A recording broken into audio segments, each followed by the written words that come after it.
The rain tapped softly on the tall, shiny windows of my mother's big house by the ocean in Monterey, California. The water ran in tiny streams down the glass, and the wind made the tall palm trees outside sway and shake.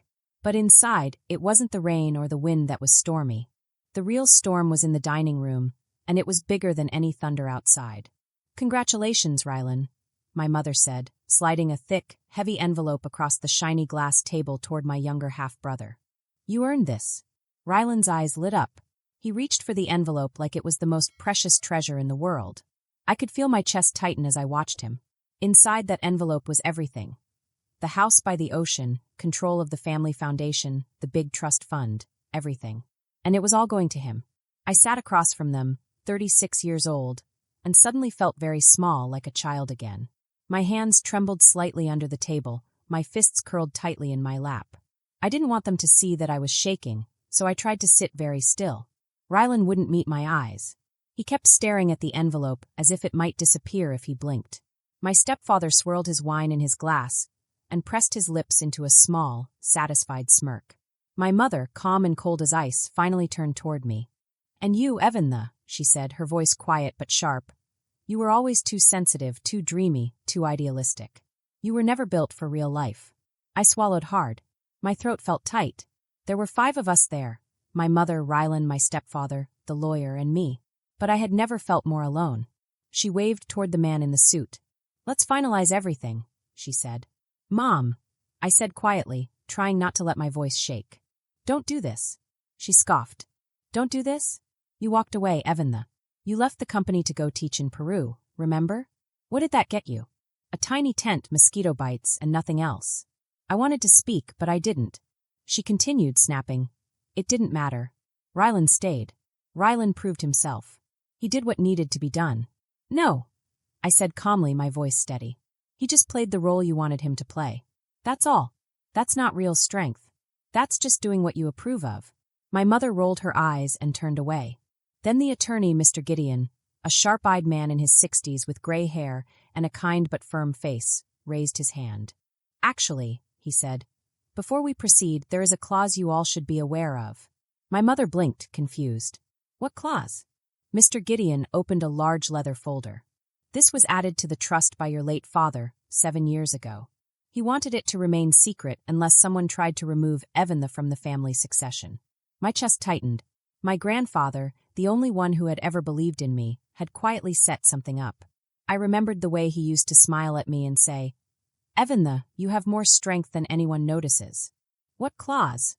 my mother snapped, her voice sharp and clipped. Mr. Gideon calmly removed a faded document from the folder. This was notarized during Mr. Corvin's final weeks. His instructions were clear. It is to remain sealed unless someone attempts to remove Evan from the succession line. Her expression changed. She looked like she didn't believe him. "He had no such power," she whispered. "He did," Mr. Gideon said evenly. "He retained 52% controlling interest in the Corvin family trust until he passed, and that interest now carries directives that override any recent motions." Rylan stiffened. My stepfather stayed quiet, holding his wine glass in his hand like it weighed a ton. Mr. Gideon turned toward me. "Miss Evan, he said gently, "would you like to read it or shall I?" I shook my head slightly, my eyes fixed on Rylan's envelope, the same envelope meant to erase me from the family's plans. "Please read it," I said softly. Mr. Gideon unfolded the parchment slowly. "Should my granddaughter, Evan the Corvin, ever be deemed unsuitable by her family, I hereby grant her full governance and voting rights over my share of the Corvin Trust and its subsidiaries. This shall take effect immediately and supersede any previous provisions. Furthermore, no changes to estate ownership or family governance may be made without her written consent." Silence fell. Even the ocean outside seemed to pause, the waves hitting the rocks quietly, as if the world was holding its breath. "What does that mean?" my mother barked. Mr. Gideon looked at her, then at me. "It means your daughter is now the majority controller of the trust. Nothing signed today will be valid without her approval." My mother stood abruptly. Her chair scraped against the marble floor. "She's unprepared. She has no experience with boardrooms, no knowledge of balance sheets.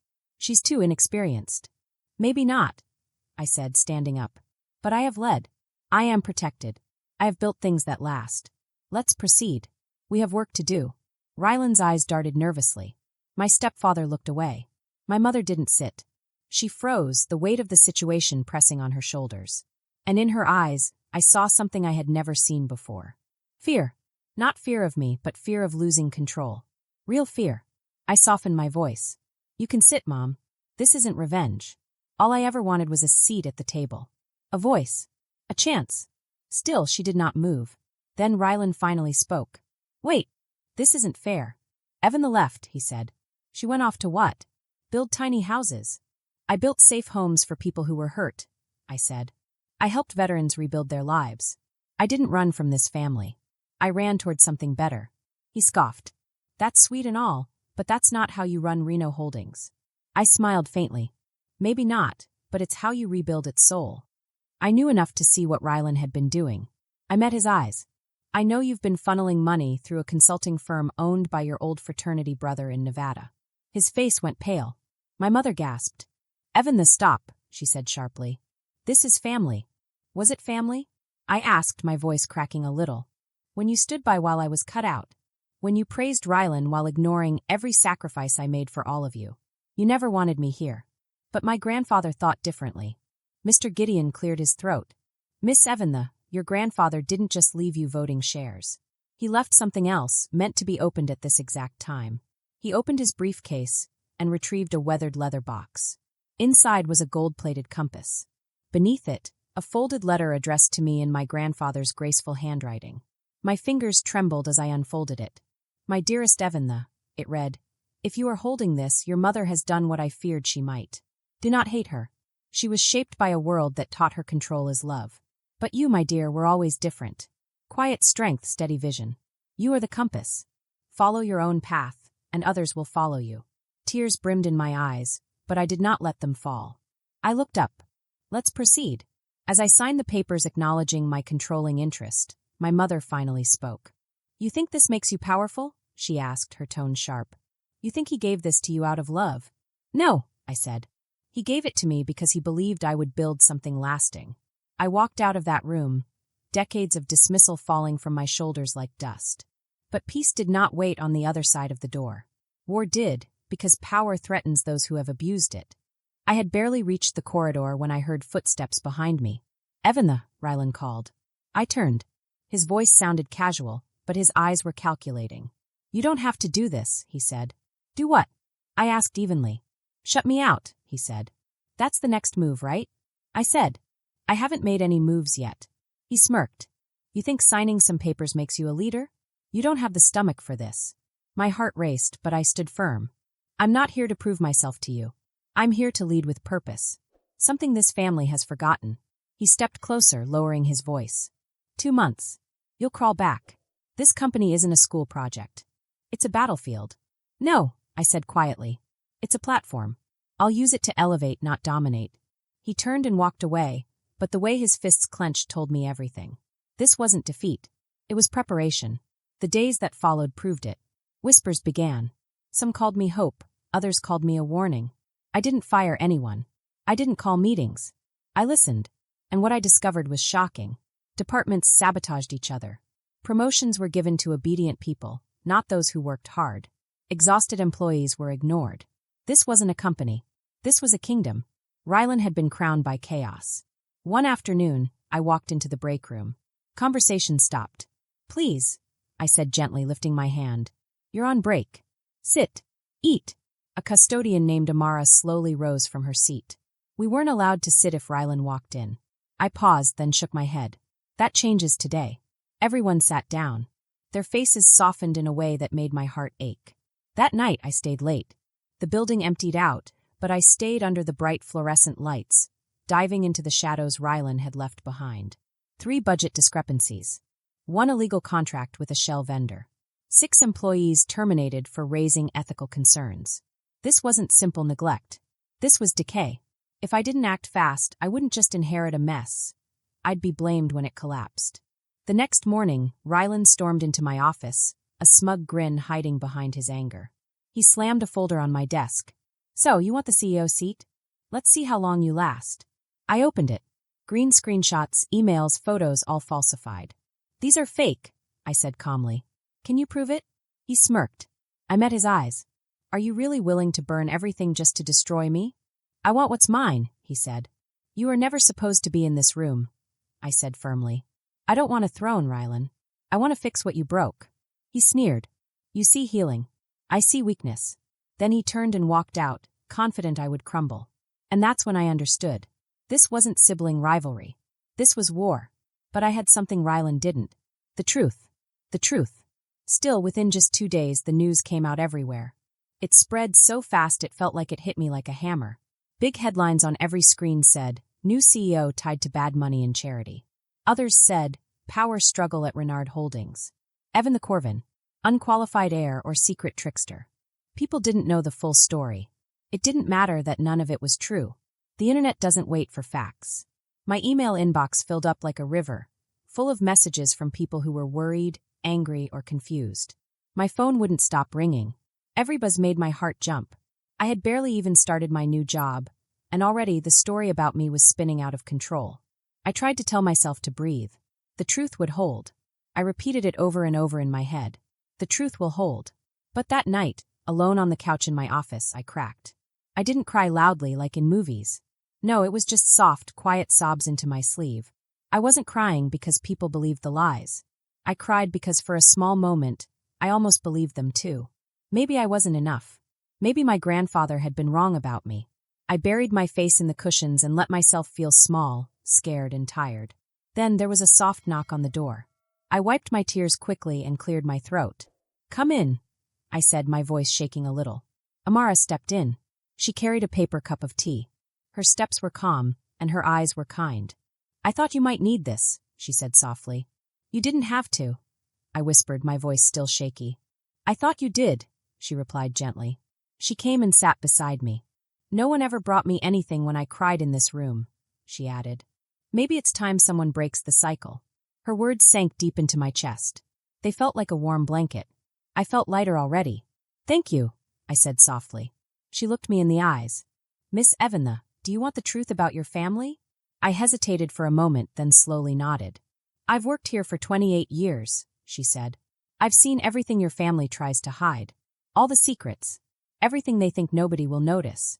I stayed quiet, my throat tight, afraid I might cry again. You always look people in the eye, she said gently. That's why I believe in you. Why help me? I asked quietly. She smiled. Because someone helped me when no one else did. And because this company doesn't need another king. It needs a healer. She reached over and placed her hand on mine. The warmth of her hand made me feel safe, like I wasn't alone. The next morning, I walked into the boardroom feeling calm and strong. I had spent the night thinking, planning, and remembering why I had started this job in the first place. I was ready. The boardroom was full. People were already there, sitting in their polished chairs. Their shoes shone. Their eyes were sharp. Their voices were even sharper. They looked impatient, like they were waiting for me to fail. I let them speak first. Accusations flew across the room like arrows. People doubted me. They demanded I resign. One shareholder even said they would sue me if I didn't step down gracefully. When the room finally quieted, I stood. My legs felt strong, even though my heart was still pounding. If anyone here can prove those documents are real, I said clearly, I will resign today. Silence. Then, I slid a stack of original papers across the table. Audit trails, financial records, hidden payments in consultant contracts. Ryland's fingerprints were everywhere. I clicked the remote in my hand. The projector lit up. Security footage appeared on the screen. Ryland was in the finance wing after hours, using a locked terminal, plugging in a USB drive. The timestamp matched exactly when the fake documents were created. No one said a word. Truth matters, I said, my voice steady. But I didn't come here to destroy my brother. I came to rebuild what he compromised. I turned to the firm's legal counsel. My grandfather didn't choose me because I was flawless. He chose me because I still believe people can change, even the ones who've hurt us most. I won't press charges, I continued. But Rylan is suspended pending a full internal investigation. The room stayed quiet for a long moment. Then Mr. Alastair, a gray-haired former board member, stood up slowly. I misjudged you, he said quietly. I thought you were too soft for this. But today you reminded me why we started this company. It wasn't about power. It was about people. The energy in the room shifted. There were no cheers, no clapping. Just quiet recognition, like everyone realized something important. Rylan never returned. But 2 days later, an envelope appeared on my desk. It was handwritten. Evan, I don't expect forgiveness. I didn't just want company. I wanted to be seen. I always believed you got the love. I never did. Maybe you just earned it differently. Rylan. I folded the letter and placed it beside my grandfather's compass. Not every battle ends with a sword. Some end in silence. Some victories are born not from anger, but from grace. The office felt different now. Not quieter, but more awake. More present. A month passed since that morning in the boardroom. The press retracted the false accusations. Some people called it luck. But those who mattered knew better. It wasn't luck. It was integrity. Holding the line when it would have been easier to walk away. There was only one voice I hadn't heard. My mother's. No calls, no messages. Not even legal threats. I guess she was somewhere, rewriting the story in her own favor. Until one quiet Sunday, I stepped into my office. She was sitting there, across from my desk. No makeup, no fancy posture. Just tired eyes and folded hands. I had to see her. She said softly, "See what? That you didn't burn it down." I didn't reply. She looked smaller than I remembered. Older even. Like she had finally run out of fight. "You were right," she said quietly. "About Rylan, about me, about how we lost sight of what mattered." I said nothing. I wasn't ready to make it easy. She reached into her purse and handed me a photo. It was a picture of me and Grandpa. I was 12, covered in paint, laughing. Grandpa was laughing too. He had said, "You'll change everything." I just didn't want to believe it, I said gently. If I did, it would be because he believed in me. She nodded. "I came here to say something. Something I should have said a long time ago. I'm sorry, Evan, for everything." And for the first time, I didn't feel small anymore. But healing doesn't start with blame. Healing starts when someone chooses to break the cycle. So I nodded. "Thank you. I just needed to say it before I ran out of time," she whispered. Then I replied softly, "Don't. Fix what you can. It's not too late." She didn't answer. She just gave me a long, quiet look and left. 2 weeks later, Amara stepped into my office again. This time, she had a worn folder in her hands. "What's this?" I asked. "A list of everyone your mother pushed out for speaking up," she said gently. "Figured you'd want to know." I opened it and read every name. Then we sent letters to all of them. Each letter was simple.